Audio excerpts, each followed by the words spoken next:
Am I the a-hole for refusing to let my boyfriend move into my house with his nephew even temporarily? Swine 23 female inherited my grandparents' house and land last year. I'd rather have my grandparents back, but at least I'm set up with a good place to live out of college and don't have to worry about housing like a lot of my friends. I've been seeing my boyfriend Adam, 24 male, for a year and a half now, and we've been planning to move in together this summer. He would be moving to my place as right now he lives in an apartment with 3 roommates. Now, Adam has an older brother that is kind of a POS. He and his girlfriends are addicts and have been involved in shady stuff in the past, so Adam only talks to them on holidays usually. They have a son, 5 male, that Adam sends birthday cards and gifts to, but hasn't spent a whole lot of time around because of the family drama. Then, a couple of weeks ago, the worst happened, and a girlfriend died. And Adam's brother is going to be in jail probably for a very long time. Adam's mom is disabled and not in a good enough health to keep up with a 5-year-old full-time, and girlfriend's family apparently disowned her and want nothing to do with it. So that leaves Adam as a guardian for the kid or foster care. I am not a kid person. I don't dislike kids, but I had my own messed up childhood, and I would not be a good parent or be able to deal with the noise and chaos of a small kid easily. Adam knows this, as we've had the what if there's an oops and future planning conversations. So I was surprised when Adam asked about moving plans up for us to live together so that he would have space to take in his nephew. I said I wasn't okay with him bringing his nephew, and that since the situation had changed, the plan would have to be put off until something was figured out. He said there's no room for his nephew at his current place, and rent is sky high, so he wouldn't be able to afford a new place on his own. My place has plenty of room and would be perfect, and this is literally the difference between his nephew staying with family and going God knows where. We argued, and his mom has been calling me to beg me to let them stay with me for a while until they can make other arrangements. I have a feeling that a little while would turn into permanently once the kid got comfortable. Mutual friends have been telling me I'd be an a-hole for not helping Adam, at least temporarily because I'm lucky to have the space. But I really don't want my space invaded like that, and have to deal with kicking them out eventually if nothing else comes up. Now for the top comments before reading the update. Doesn't CPS usually look to all the child's relatives? His mother's family may have disowned her, but there might be someone in her family that would take in a 5-year-old child. It already looks like Adam won't get custody of the boy, even if he had a suitable living arrangement, and he expects that to be you.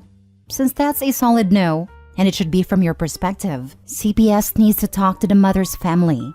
It's admirable that Adam wants to step up, but as you say, he has no idea what that entails, and it will be worse for the boy to live with a 20-something who can't even afford a place to live by himself.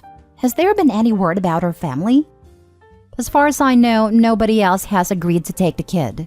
His mom was telling me that nobody from the girlfriend's side will even claim her body, so they were trying to figure out what to do about that as well. Unpopular opinion, but you're the a-hole. Taking them in long-term is one thing, but helping them out until they find a better place is not a big ask. If you are worried, then write a lease. Talk to him and make sure he understands that this is just until they find a new place. I'm sure your boyfriend is having a hard time with this situation too. It's a lot bigger deal than that. Even with a lease, if Adam can't find somewhere and refuses to go, I would have to give them 30 days notice to move before starting eviction. And that would take at minimum like 30 days beyond that. So then I'm stuck for at least an extra month or 2 with 2 people in my house that I don't want there. One an angry ex, the other an already traumatized kid who will be taken back by CPS anyway if Adam is evicted with no place to go and doesn't need to be exposed to any more adults fighting an instability. This is one reason why it's obvious to me that Adam isn't ready to parent this kid. He doesn't have a plan that doesn't involve other people doing most of it for him. It seems like your boyfriend is maybe going to have to decide whether he wants to take care of his nephew or be with you. I told my husband that I would be the parent to 4 kids if anything happened to my sister or brother-in-law when we first got together. I don't want kids and neither does he, but he married me knowing there was a chance we could end up guardians. At the end of the day, it's your life, your house, and your peace. You get to decide what you're comfortable with. No a-holes here. Also, squatters' rights are a pain in the butt. There's a show on Netflix called Worst Roommates Ever, and one of the episodes is about roommates who refused to leave and the nightmares of tenancy rights. Not a-hole, but this is the end of your relationship. Yeah, Sadly, it probably is. I'd be happy to continue dating seriously without living together, because it would still be a year or two before I'd feel comfortable getting engaged and married. And that's plenty of time to work on a solution. But if it's now or bust, I'm going to have to pick bust. Feeling pressured into things is a big deal for me. Yeah, getting forced into that kind of thing by circumstance is a slippery slope to resentment and regret for everyone involved. Not a-hole, pure doing the right thing. Yes, the pressure will never end. You're absolutely making the right decision. Stop accepting calls from his mom. Block her number. You need to get yourself some new friends too. Don't let those mutual friends pressure you. If they won't accept a no for an answer now, it won't get any easier once they're in your home. Not the a-hole. Now for the updates. Well, decision made. I broke up with him last night. Reading all the responses made me realize that I don't actually want him to move in, with or without his nephew at this point. He did not take it well at all, but probably another reason this wasn't going to work in the end. Hopefully, he and his mom can figure something out together. Update 2. A small update for this. Some of you guys were totally right about his intentions. He dropped the idea of taking his nephew in a few days after I broke up with him, and called from a mutual friend's phone to ask me to take him back. I asked him why he wasn't going to take in his nephew, and he said it would be too hard to do alone. So looks like he was expecting me to help him with the kid all along, instead of just letting them stay for a while.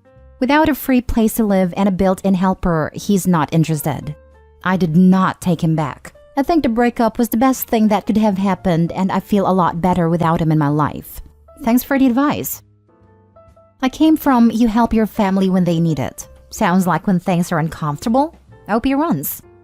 My now ex wasn't my family. That's a super high bar of connection we hadn't gotten to yet. It would have been at least another year or two before I would have considered him a permanent fixture. His nephew isn't my family by extension. I'm on board with him helping his family though, just not at my expense. She made the right choice, and man do I feel bad for that kid. For sure. When you know, you know. And no one should ever be pressured into having kids they don't want. People have them so casually. It's life-altering if you're doing it even half-baked. It's always life-altering. But if you're doing it half-baked, it becomes the wrong kind for all parties. Hollywood has this idea of person ends up in a weird situation, gets a kid. It's hard for a while, but eventually they pull it together and it all works out for the best. It's not realistic. Kids are hard work all day, every day. And if you don't actually like them that much, there will be times where they are having a tantrum, and all you want to do is scream at them. There is no getting better along the way. They will still be high maintenance. Always. Yeah. Young guy who drops the kid as soon as he doesn't have a helper? He was expecting her to do 90% of the work. Poor kid. I hope he called it in the analysis too.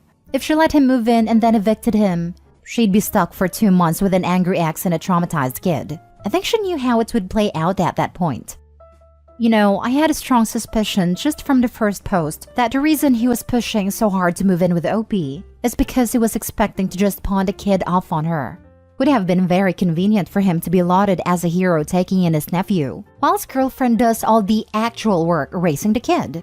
So glad that she saw this coming, before she got any further involved and noped out.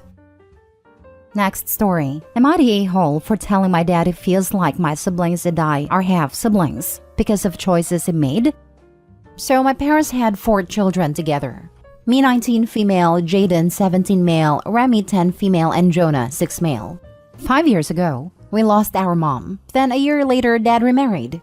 Jaden and I didn't mind, though we knew Dad's wife would never be our mom. Jonah was a baby and didn't remember mom, so he started to see Dad's wife as his only mom. Remy sees herself as having 2 moms. She's not as close to Dad's wife as Jonah is, but doesn't see her as a non-parent like Jaden and I. Dad asked me and my brother not to talk about mom around Jonah, in case it interfered in the relationship he built with Dad's wife. He said he would know about mom, but didn't need to hear all about her all the time. With Remy, he just said to let her ask, but try not to talk about mom around her if she didn't ask.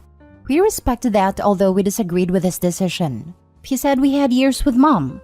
They were young enough that seeing his wife as mom would be healthier for them. He also said that his wife deserved a chance to be known as mom, since she'd be raising them for the rest of their childhood, and it would be over a decade for both of them. I love all my siblings, but I know Remy used to be frustrated with Jaden and me because we wouldn't celebrate Dad's wife for Mother's Day, or because we would go to Mom's grave without her, or we'd talk about Mom without her. But again, that was what Dad told us to do. Jaden even told Dad it annoyed her, and he told us to keep sticking to our word. When she did ask, we would include her. But we also didn't share the same love for Dad's wife. And with Jonah, he struggles to understand how Remy has two moms. Jaden and I are siblings, but we have a different mom. So about a year ago, he said we were his adopted siblings, and that's how we made it make sense. We started to correct him, but Dad cut us off, so we left it alone.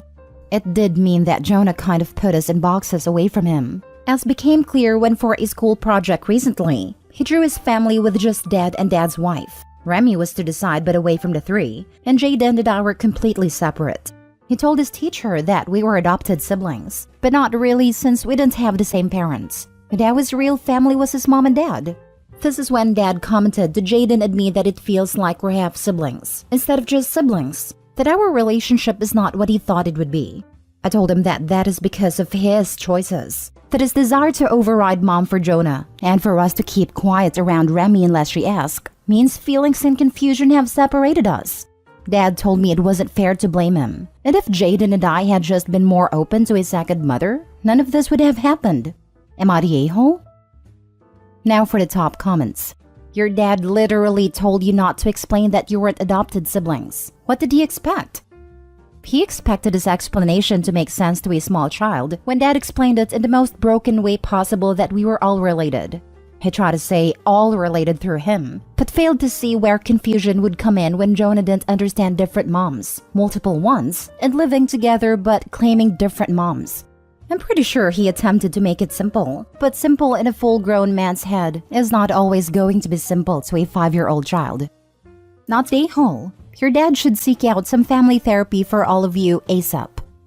I don't see that happening, especially because he would have to face the reality that who Mom is to all of us is not only different, but has led to some very complicated feelings in 2 young kids, as well as a feeling of being left out. Does Jonah even know that the woman you know as Mom gave birth to him? He's supposed to, but does not appear to know that. Last story. Am I the a-hole for showing favoritism for my daughter and financially hurting my son? My ex-wife, 36 female, and I, 36 male, have been divorced for 7 years now. We have twins, 17 male and female. My wife and I are the stereotype of high school sweethearts. I'm more of a geek, she was a cheerleader.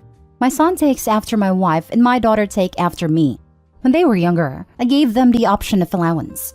They could either spend the money on what they wanted to, or I could walk them through investments and savings. My wife was all for this at a time. We explained that they each have a set amount of money that we have put away for future schooling as well as a car fund. At first, both of my kids decided to invest it, and I started to show them how to and the risk involved. My son put his into a very risky investment against my advice, and ended up losing it and decided not to do it anymore within a few weeks. My daughter started off rough, but quickly got the hang of it, playing with different investments and companies. She has been a deposit of most weeks. The issue is that, due to this, my daughter has saved up more money than her brother. She also likes to spend most of her time over at my house, versus my son over at my ex-wife's house. My daughter's interests are more minimalistic when it comes to most things and does not spend a lot of money, though she will when she finds things she likes. She's not into fashion, rarely puts on makeup, and when she does, it is very light. Body used but nice car, etc. They just got their acceptance letters for college, and she will be able to pick any of her choices due to grades and her savings, plus our contributions. My son, on the other hand, spends most of his money when he gets it. Always has new clothes constantly, bunch of shoes, bought a new, very expensive car with payments, goes out all the time, and spends everything he gets. My son is upset because he can't go to the college he wants, because he would need to get a loan, and with that I make, he doesn't qualify for much. Now, my ex says I need to stop favoring my daughter and financially hurting my son and just paying for his college, among other things. Her and her side of the family are calling me an a-hole for not paying because you easily could.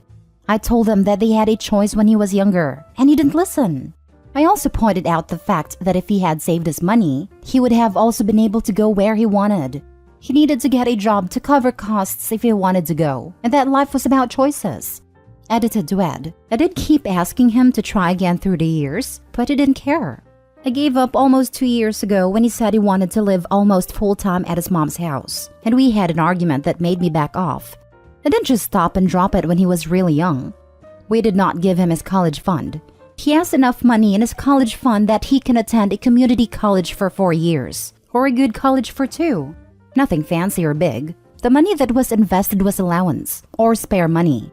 My daughter would use birthday money, Christmas money, allowance, or any extra chore money. I'm not bragging, but I could send them to the best colleges for as many years as they want and fund their lives comfortably. I mean, you're talking about decisions made when they were kids. It's great that your daughter was smart with her funds, but it's very reasonable to expect that a lot of kids would, like your son, risk and lose money in that situation. A decision he made at an even younger, dumber age than he is at now shouldn't affect his ability to go to college if it's within your means to help him. Edit, I get that the son has been wasting a significant amount of money all along, but 1. As someone else mentioned, kids' brains are in the process of developing in their adolescence, and some are further behind than others in that process. 2. It's been obvious for a long time that in his youth, the son has not been capable of handling his money intelligently. Right now, he's 17 and still a dummy. But as he becomes 18, 19, 20 and older, he's going to be maturing and quite possibly become a non-dummy adult. What happened to that adult's college funds? Well, his dad knowingly gave those funds to a complete dum-dum. That would be rewarding son for not saving. At most, let him live at home and go to community college. If you do not teach kids that actions have consequences, they will not learn. Otherwise, he is giving more to son than his daughter.